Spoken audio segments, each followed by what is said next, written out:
Hi everyone. सो आज हम start करेंगे माइक्रो इकोनॉमिक्स का चैप्टर नंबर 1। इसमें अपन सिंपल इकोनॉमिक्स क्या है, इकोनॉमिक्स क्यों ज़रूरी है, माइक्रो आप पढ़ोगे क्लास 11th में, and in class 12th you will study about macro economics. तो इन दोनों का ब्रीफ इंट्रोडक्शन देखेंगे क्योंकि इसमें क्वेश्चन तो पक्का आता है। ओके, तो अपन बिना टाइम वेस्ट किए स्टार्ट करते हैं। एक सिंपल इकोनॉमी कैसे फंक्शन करती है? People in the society need money goods and services. Everyday life में हमको फूड चाहिए, क्लोथिंग चाहिए, शेल्टर चाहिए, ठीक है, ट्रांसपोर्ट फैसिलिटीज चाहिए। In fact list of goods and service that any individual needs is so large. मतलब इसमें ना आपको बस बेसिक इंट्रोडक्शन दिया कि इकोनॉमिक्स क्या है। मैं डायरेक्टली इस बात की तो आप सेल्फ रीड कर सकते हैं, इसमें कुछ इशू नहीं होगा।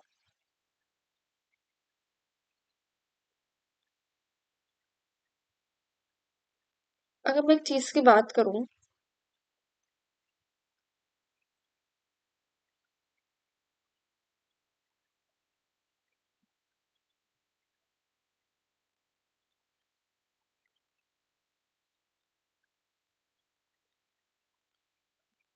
मैं आपको एक सिचुएशन देती हूँ। This is a person, he is confused कि आज मैं मोमोज खाऊं या मैं लेट्स से पानी पूरी खाऊं।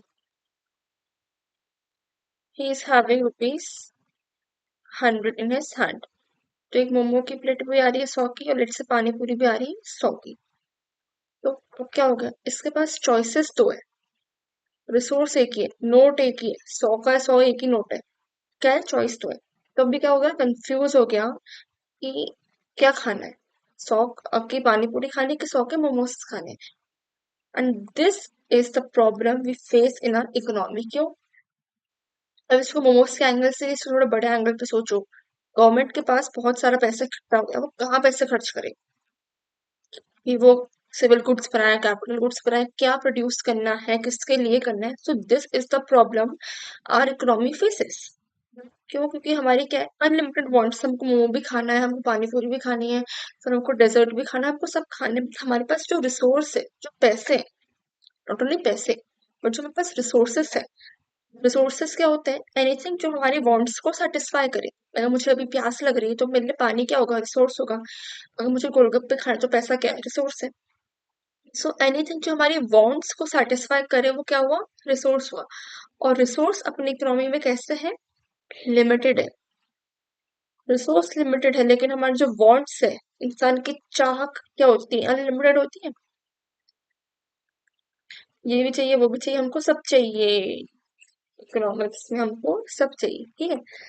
सो this is the problem our economy is facing. And इसी के लिए हम इकोनॉमिक्स पढ़ते हैं। इकोनॉमिक्स का मेन पढ़ने का ही रीजन हमारा ये है, स्कार्सिटी। स्कार्सिटी क्या है? तो रिसोर्सेस स्कार्स है, कम है, एंड इसलिए हमारी इकोनॉमिक्स का जन्म होता है। So scarcity, what do you mean by scarcity? Scarcity का एक अगर लाइन में बोलूं, it refers to limitation of supply in relation to demand for a commodity. Limitation क्या है, किस चीज की लिमिटेशन है? सप्लाई की लिमिटेशन है इन रिलेशन टू डिमांड। क्यों? क्योंकि जो इंसान की डिमांड है, जो डिमांड मतलब क्या है, इंसान की वांट्स। सिंपल लैंग्वेज में वांट्स क्या हमारी ज्यादा है, बट सप्लाई क्या है, सप्लाई तो कम ही है ना। अगर अगर अपन एक घर में भी रहते हैं, तो घर में सपोज दो बच्चे हैं, एक को पनीर खाना है, एक को नूडल्स खाना है से। बट जो सप्लाई है, हमारे पास जो घर में सामान है, वो या तो पनीर का है अभी, या तो नूडल्स का। तो supply is always less than demand. किसमें? स्कार्सिटी में। तभी तो वो स्कार्स है ना। स्कार्स मतलब किसी चीज की कमी होना, जैसे तुम्हारे पास उसकी कमी है, उसकी रिसोर्सेस की कमी है। ओके, तो सप्लाई मतलब क्या, सप्लाई हमारी कम है, लेकिन जो हमारी डिमांड है वो क्या है, ज्यादा है। इसलिए क्या, किसका जन्म होता है, scarcity. And this leads to the study of economics. इसकी वजह से हम क्या पढ़ रहे हैं, इकोनॉमिक्स। ओके, एक और चीज कहते हैं कि स्कार्सिटी क्या है, यूनिवर्सल है। हर जगह स्कार्सिटी है। अगर आप घर देखो तो घर में भी है, रिसोर्सेस की कमी है, आज बिस्किट का पैकेट नहीं है, आज कुछ नहीं है, बट बच्चे को सब खाना है। कोई सी ऑर्गेनाइजेशन में चले जाओ, ओके, हर जगह स्कार्सिटी है। एवरीथिंग नहीं, economising, economising of resources refer to making optimum use of available resources करें। ऑप्टिमम यूज करना कैसे? भाई अगर आज मेरे पास 100 का ही नोट है, एग्जाम्पल ले रही हूँ, तो मैं 50 के मोमोज खा लूँ, 50 के गोलगप्पे खा लूँ, मैंने क्या करा, ऑप्टिमम यूटिलाइजेशन करा। ऑप्टिमम मतलब एक एफिशिएंट मैनर में, बिल्कुल सही तरीके से अगर आप अपने रिसोर्सेस का यूज करोगे तो उस वर्ड को बोलते हैं इकोनोमाइजिंग ऑफ रिसोर्सेस। जिसका एमसीक्यू, इकोनोमाइजिंग ऑफ रिसोर्सेस क्या होता है? First making optimum use of available resources. क्यों? क्योंकि वो हमारे जो बॉन्ड्स है वो क्या है, अनलिमिटेड, लेकिन सप्लाई कम है। तो हमको उस कम रिसोर्सेज में से सबके नीड्स पूरे हो जाए, सबकी जरूरतों का ध्यान रखे, दैट इज इकोनोमाइजिंग ऑफ रिसोर्सेज। अब स्कार्सिटी ही एक अकेली प्रॉब्लम नहीं है। ओके, एक प्रॉब्लम तुमने पढ़ ली स्कार्सिटी, एक हमने प्रॉब्लम पढ़ेंगे हम ऑल्टरनेटिव यूजेस।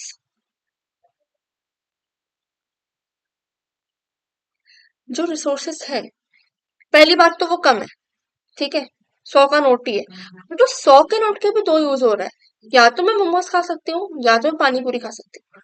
तो क्या, पैसा पहले कम है, पैसा पहले मम्मी ने 100 का नोट लेके भेजा है, और 100 का नोट लेके भेजा ही मुझे, मेरी चॉइसेस भी इतनी ज्यादा है कि मेरे को मोमोज भी खाना है, गोलगप्पे भी खाना है।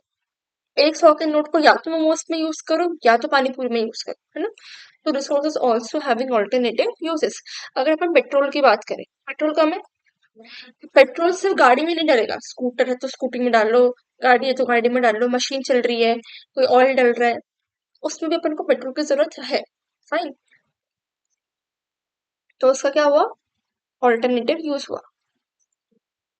अच्छा, क्यों ऑल्टरनेटिव? अच्छा, ऑल्टरनेटिव यूज होने का मतलब क्या हो रहा है भाई, 100 का नोट, पानी पूरी, गोलगप्पे, मतलब क्या है, मेरे पास क्या है, चॉइसेस है, डिमांड ज्यादा है, अनलिमिटेड नीड्स है मेरी, मेरे को सब चीज चाहिए, दैट इज व्हाट चॉइस, मेरे पास चॉइसेस बहुत ज्यादा है।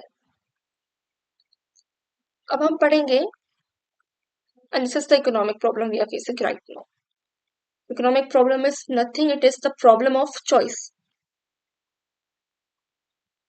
ठीक है।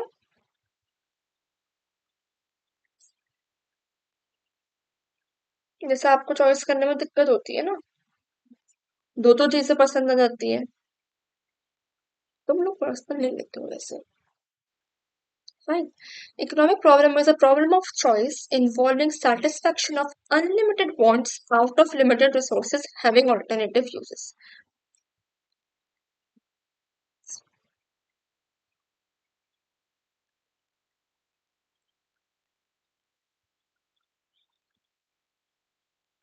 This definition for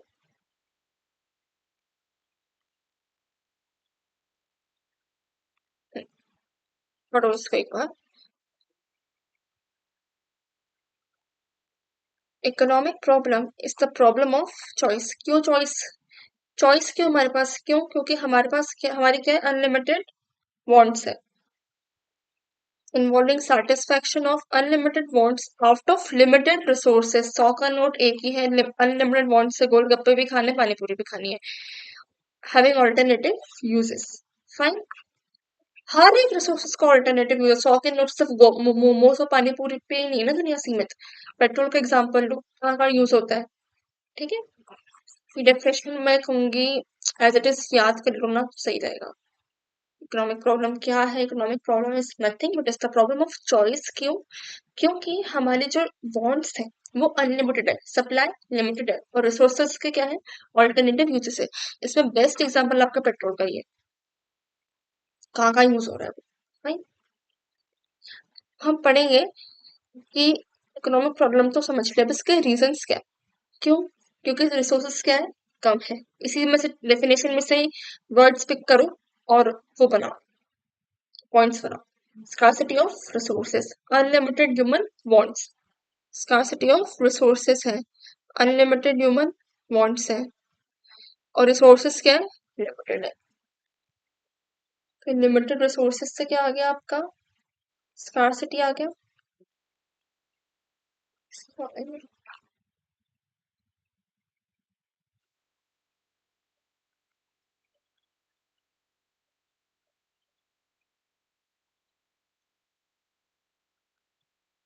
स्कार्सिटी आ गया, ओके।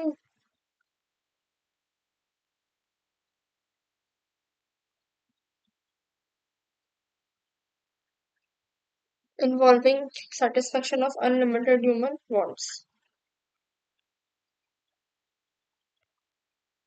तो इससे एक पॉइंट बन गया अपना, अनलिमिटेड वांट्स। तो नहीं ऐसा क्यों चल रहा है, बट आप लोग समझने पर ट्राई करो। Having alternative uses, fine.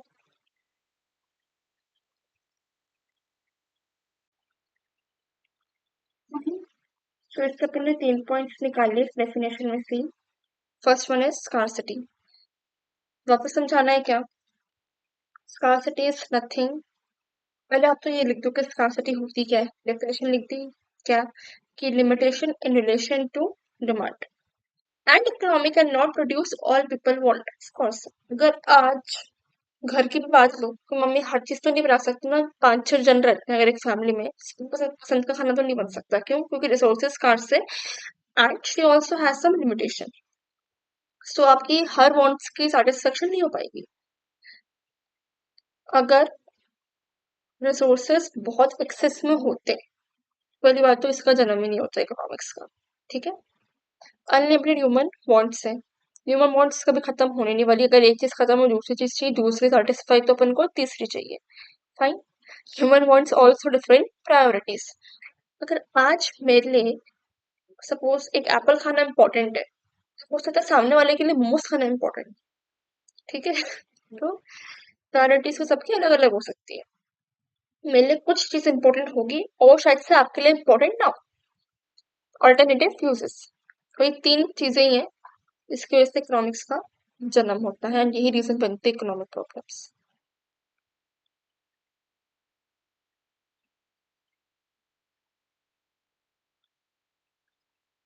कोई चीज आती है पॉजिटिव इकोनॉमिक्स और normative economics.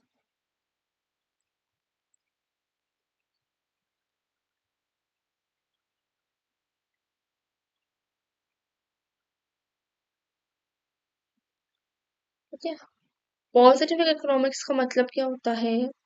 It deals with what is or how the economic problems are actually solved। अगर मैंने बोला कि एक एग्जांपल लेते हैं, let's say this is a person, he faces a problem right now, मैंने उसका डायरेक्टली सॉल्यूशन दे दिया, डायरेक्टली बता दिया। डायरेक्ट बताना क्या होता है positive economics, it deals with what is और how the economic problems are actually solve, भी कैसे काम हो सकता है। नॉर्मेटिव क्या है, ये हमारी बगल वाली आंटी है, it deals with what ought to be और how the economic problems should be solved, कैसे सॉल्व होनी चाहिए। मैंने सॉल्यूशन नहीं दिया, उस वो बंदे प्रॉब्लम है, मैंने उसको सॉल्यूशन नहीं दिया, मैं कह रही तो ये भी कर सकता है, तो ये भी कर सकता है। तो पॉजिटिव हमेशा फैक्ट्स पे बात करेगा, नॉर्मेटिव हमेशा जजमेंट से बात होगी। जस्ट कौन करता है, आंटी लोग करते हैं, तो आंटी जी की अपनी नॉर्मेटिव इकोनॉमिक्स पाएगी। Verification, it can be verified with actual data, हमारे पास एक्चुअल डेटा है, हमारे पास फैक्ट्स एंड फिगर्स है, मेरे पास पूरा प्रोजेक्ट है, कैसे हम उस सॉल्यूशन तक पहुंचे। It can not be verified, क्योंकि आप जजमेंट्स पे आ रहे हो ना, आप तो किसी फैक्ट पे आ ही नहीं रहे हो। पर्पस क्या है, it aims to make real description of an economic activity, it aims to mind ideas, तो वही सब चीजें सजेस्टेड। यहाँ पे क्या है, फैक्ट्स, और यहाँ पर क्या है, इंडिविजुअल का ओपिनियन है। वैल्यू जजमेंट्स, यहाँ पे कोई जजमेंट्स नहीं होते, it gives value judgements. Price in Indian economic are constantly rising. तो आज मैं बात कर रही हूँ कि हमारे इकोनॉमी में प्राइसेस बढ़ रहे हैं, तो that is actual problem. There are inequalities of income in, मतलब यहाँ तो साफ साफ एक स्टेटमेंट दे दिया है ना, और ये एक्चुअल प्रॉब्लम है। This can be verified with actual data. यहाँ पे आपको जजमेंट नहीं कर रहे हैं। अब देखो, अब इस पे क्या जजमेंट आएगा कि India should take steps to control selling prices, sorry rising prices. There are inequalities, इसमें क्या होगा, शुड बी रिड्यूस। यहाँ पे हम सिर्फ सजेशन दे रहे होते हैं, हम काम नहीं कर रहे होते हैं। यहाँ पे हमने काम करके खत्म कर दिया है। ठीक है, मैं कहूँ that person is ABC, ABC एक बंदा है, has failed in its exam, fail हो गया, वो पॉजिटिव इकोनॉमिक्स है, खत्म सब। मैं वो जजमेंट नहीं दे रही हूँ, मैं कह रही हूँ he should have studied, that is normative economics, पकड़ वाली है। ठीक है, फाइन।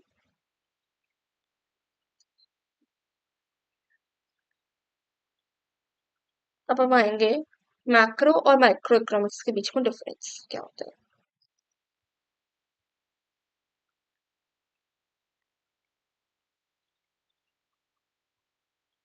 देखो ये जो जहाँ टेबल बन जाती है ना इकोनॉमिक्स में, वहां समझ आना क्वेश्चन आ सकता है, डायरेक्टली बोलेंगे डिफरेंशिएट करो and you have to do exactly do the same basis यहाँ पे।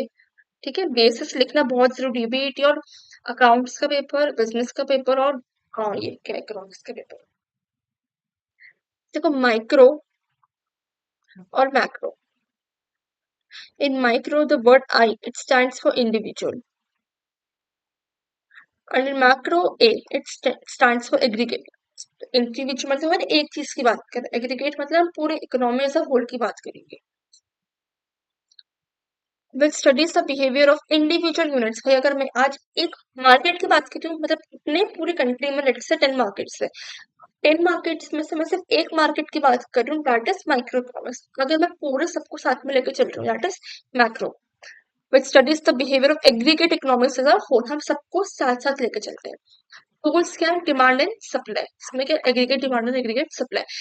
Just you will study in class 11 and this you will study in class 12th. Basic क्या है? It aims to determine the price. यहाँ पे हम income और employment level देखेंगे। देखो ये चीज आपको समझ में नहीं आएगी अभी, जब आप ये सब चैप्टर्स पढ़ोगे ना तो आपको थोड़ा थोड़ा समझ में आएगा। तो वो याद करने के लिए कर लो कि माइक्रो में हम प्राइस डिटरमाइन करते हैं और यहाँ पर हम इनकम एंड एम्प्लॉयमेंट थ्योरी की बात करते हैं। Aggregation, it involves limited degree of aggregation. For example, market demand is, अगर मुझे 10 मार्केट है और एक मार्केट की डिमांड और एक मार्केट की सप्लाई देखनी है, तो मैं क्या करूंगी, हर एक एक उसमें से इंडिविजुअल यूनिट्स उठाऊंगी और उनकी डिमांड को ऐड कर दूंगी। यहाँ पर कैसे होगा, एंटायर इकोनॉमिकल हम देखेंगे। बेसिक assumptions हम ये अज्यूम करें कि मैक्रो इकोनॉमिक्स के जितने भी फैक्टर्स है वो क्या है, कांस्टेंट है, और मैक्रो में हम ये अज्यूम करेंगे जो माइक्रो के वेरिएबल्स है वो क्या है, कांस्टेंट है।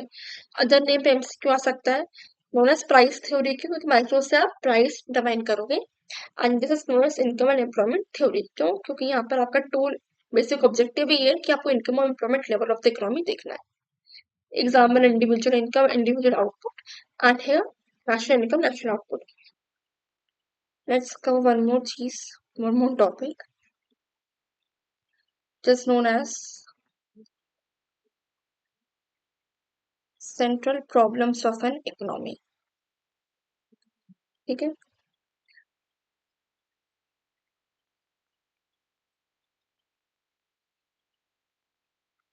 3 central problems होती हैं, what to produce, how to produce, and for whom to produce। ठीक है, लेट्स टेक एन एग्जांपल, अपन घर का एग्जांपल लेते हैं, बेसिक सा, बहुत छोटा सा घर है, 2 बच्चे हैं, एक है ए एक है बी। इसको पीना है लेमन वाटर, इसको पीना है मैंगो शेक।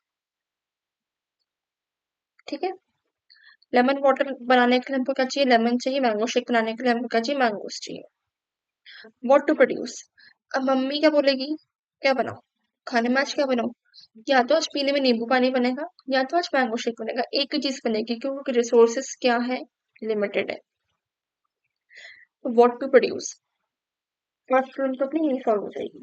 ठीक है, अब एक बार हमने चलो डिसाइड कर लिया कि चलो आज अपन नींबू पानी बनाएंगे, तो क्या डिसाइड होगा कि लेमन वाटर बनेगा। तो ऐसा डिसाइड नहीं होता है ये डिमांड सप्लाई को देख के डिसाइड होता है पूरा कि आज जब किस चीज की जरूरत है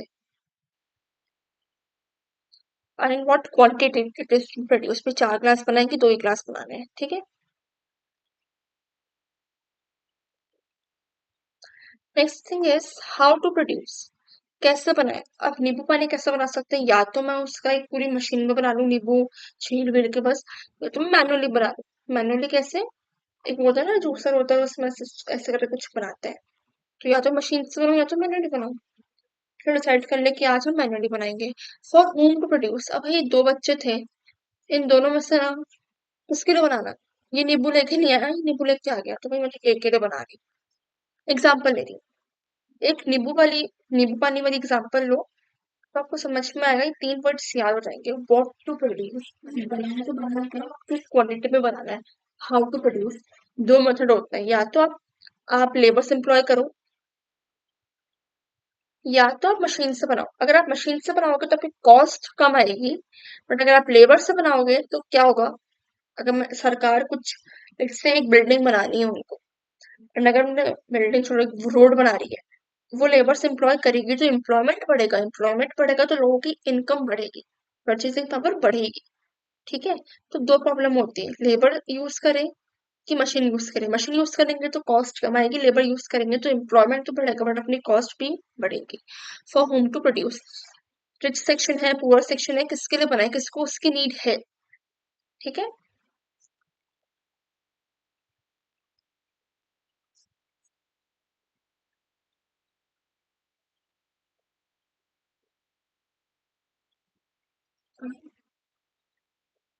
आपके 2 चीज का एक अपॉर्चुनिटी कॉस्ट बच रहा है, एक पीपीएफ बच रहा है। I will cover that in your next lecture, till then आप इसको रिवाइज करो अच्छे से, पीपीएफ थोड़ा सा हेवी हो जाएगा, इसको रिवाइज करके आओ, ओके। कोई डाउट हो तो पूछ लेना, वैसे इसमें कोई डाउट नहीं आना चाहिए, मैं क्लास को समराइज भी करूँ। क्या पढ़ा अपन ने, इकोनॉमिक्स क्या होता है, economics is study of scarcity. Scarcity क्या होता है, रिसोर्सेज क्या है, लिमिटेड है, अपनी वांट्स क्या है, ज्यादा है। ह्यूमन बींग्स के अनलिमिटेड वांट्स है, सप्लाई कम है, हर एक रिसोर्स का ऑल्टरनेटिव यूजेस है। Central problem is what to produce, how to produce, for whom to produce, क्या बनाए, किस क्वांटिटी में बनाए, कैसे बनाए और किसके लिए बनाए, ठीक है। तो ये पढ़ा है आज अपन ने एग्जाम्पल ले लेके। पॉजिटिव मतलब फैक्ट पे बात करेंगे अपन, फालतू बात नहीं करेंगे। नॉर्मेटिव क्या है, अपनी आंटी। माइक्रो मैक्रो, ठीक है। याद कर लेना, आप समझ लेना, डाउट हो तो पूछ लेना। Bye bye.